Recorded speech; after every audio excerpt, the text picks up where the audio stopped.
sur 100% de foyers de l'ASE, il y a environ 90%, pour ne pas dire la majorité, qui sont des centres de recrutement de prostituées mineures de moins de 15 ans françaises et qui sont soit qui s'organisent entre elles pour se prostituer, et au bout d'un moment, vous avez toujours une gamine qui est victime, qui devient auteur de dire une petite mère maquerelle et qui exerce une violence incroyable sur ses copines de 12-13 ans. Je parle de l'histoire de Clara. 12-13 ans. Oui, 12-13 ans.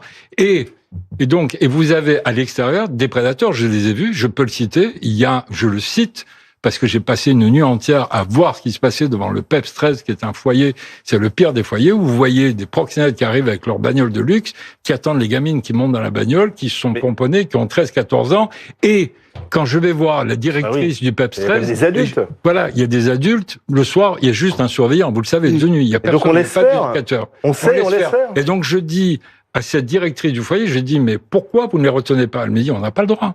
Nous n'avons pas le droit de rétention, de contention, donc on les laisse faire. Et elles disent, on les récupère 3 jours après. Et quand je leur dis, mais vous savez qu'il y a mise en danger de la vie d'autrui, que ces gamines, elles vont rencontrer des proxos, elles reviennent 3 jours après, elles ont fait 50 passes dans des hôtels minables ou des Airbnb, c'est-à-dire c'est de l'esclavage des temps modernes, et la directrice du foyer me dit, la seule chose qu'on peut faire, c'est les prendre en charge. On va voir un gynécologue, on va voir un médecin généraliste, on va